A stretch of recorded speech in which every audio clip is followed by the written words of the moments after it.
Unit 8, Day 2, Parallelogram Assignment. This is a tutorial. I'll work with you on the even problems that were assigned. So on number 2, we're asked to solve for the variables. So I need to find both x and y. The first one I'm going to find is x, not because it's from the alphabet, but because I know that 11 times x is opposite of 55. So I know that they're equal because they're congruent. So that means 11x is equal to 55. Divide both sides by 11, and I would have x is equal to 5.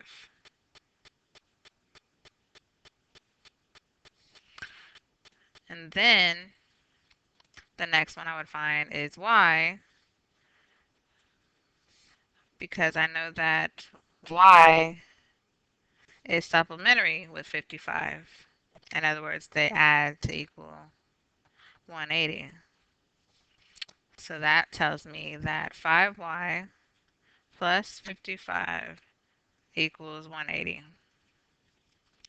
Subtract 55, I would have 5y is equal to 25, 125,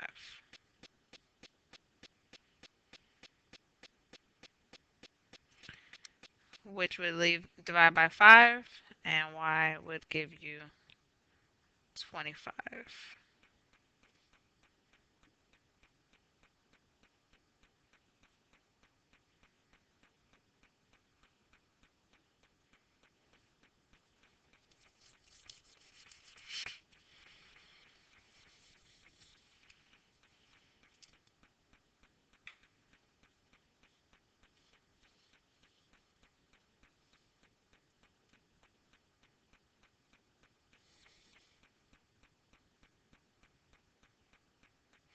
All right, number 4, same idea.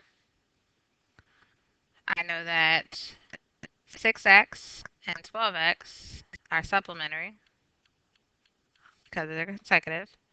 So I will add those two, and they should equal 180. 6x and 12x make 18x. Divide by 18 on both sides, and you would get x is equal to 10.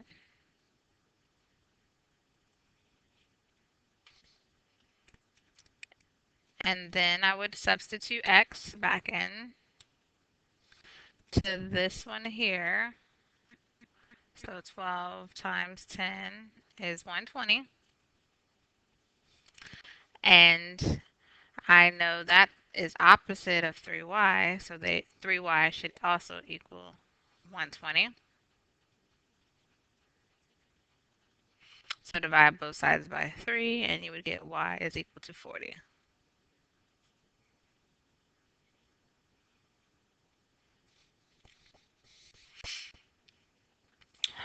On number 6, it shows the diagonals, and we know that the diagonals bisect each other. So this part here, 2y, is congruent to this part here, 28. We also know that this is the same as this. So in this special case, it happens to be that all those small parts are congruent because they all have the same type of tally mark. So I can say that 4x is equal to 28. So divide both sides by 4 and get x is equal to 7. In the same manner, I can find y because 2 times y is 28. Divide both sides by 2 and y is equal to 14.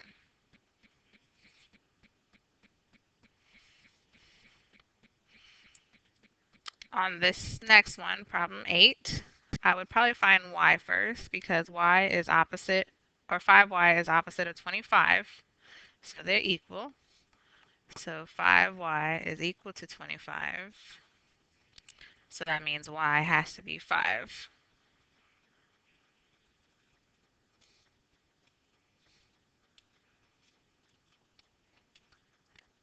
And then I know that 5x is supplementary with 25, so I would add those two and equal them to 180. Subtract 25, you would have 5x is equal to 155. And divide by 5, you would have x is equal to 31, I believe. 31 times 5, 5, yes. Let me double check, but I'm pretty sure I'm correct.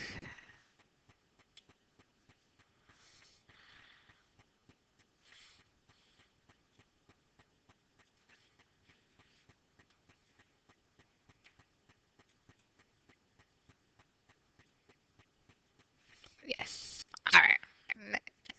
Never hurts to be doubly sure. Let's keep going.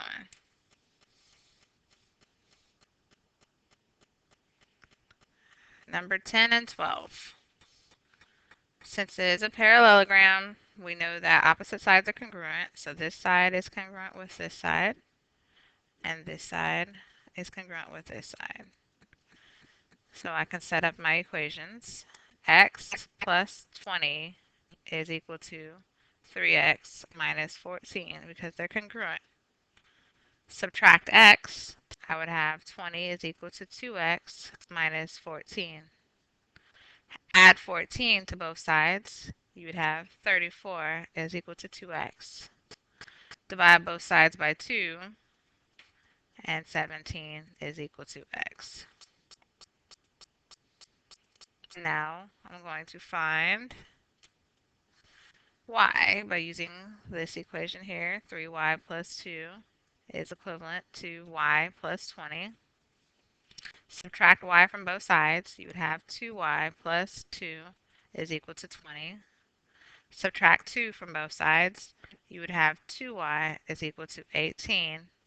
Divide both sides by 2. You would have y is equal to 9.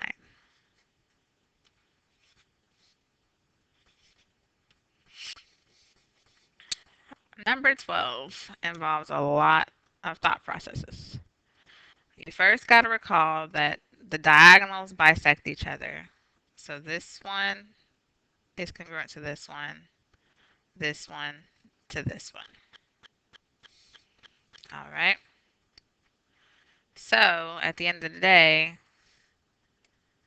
this part is also 4. So the total is 18, or 8, sorry. You also know that since it's a parallelogram, opposite sides are congruent. So this 17 is congruent with this side here. So this side is also 17. So now I can look at a triangle in isolation. This triangle here.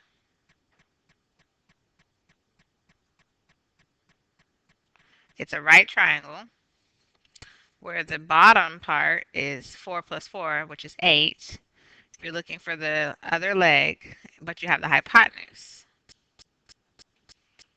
If you don't understand what I'm saying, we're going to separate it.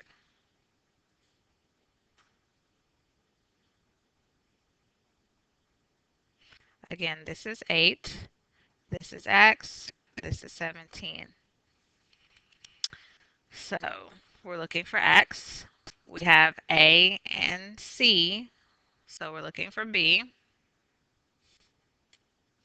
So shorthand, B is equal to the square root of 17 squared minus 8 squared. And when you take that and put it in your calculator, you would end up getting 15. So x is equal to 15 since x is in B's location.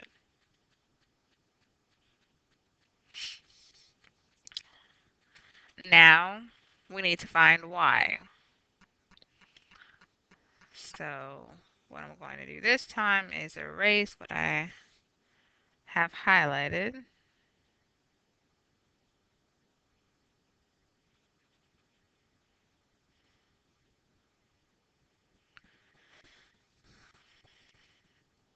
Now we're looking for y again.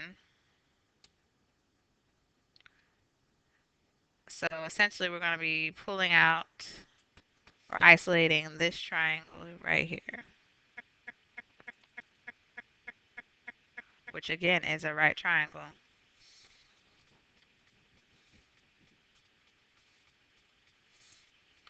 So when you look at this right triangle in isolation,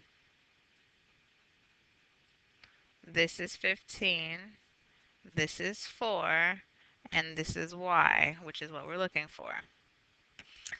Y is C, so we have A and B when we use Pythagorean's theorem.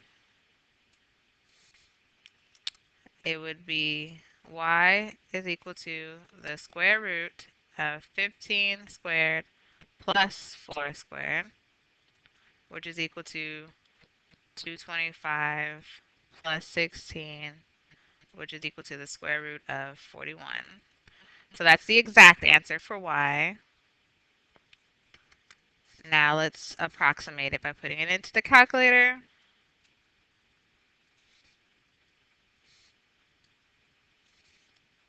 41 and the square root of that. So, sorry, 241. The square root of that is about 15.52.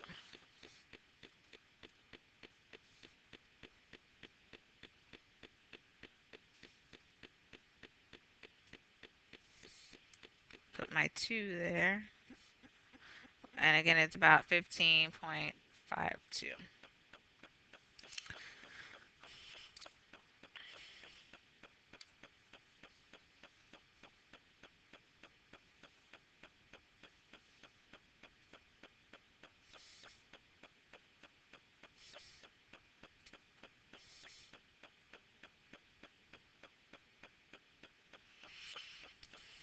On number 14,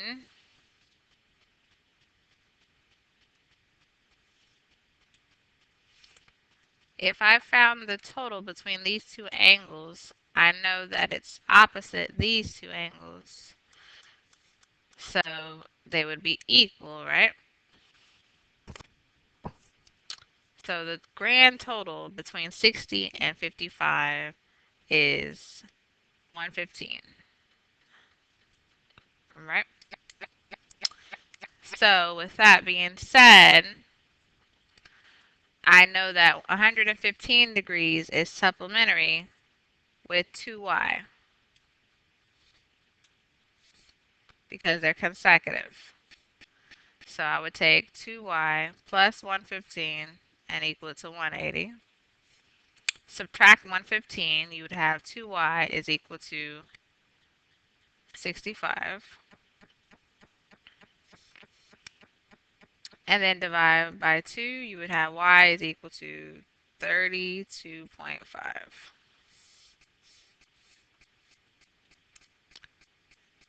Alrighty, so that's how we find y.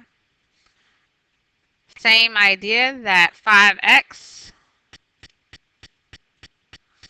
is supplementary with 115.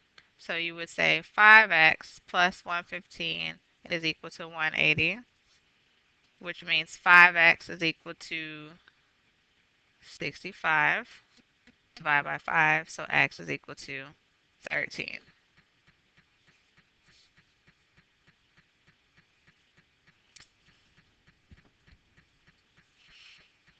Number 16. We know that these are alternate interior angles, so this 9x is congruent with 45. So we say 9x is equal to 45. Divide by 9, you have x is equal to 45 divided by 9, 5. I knew that. My goodness. Getting old sometimes. Can suck. Alrighty.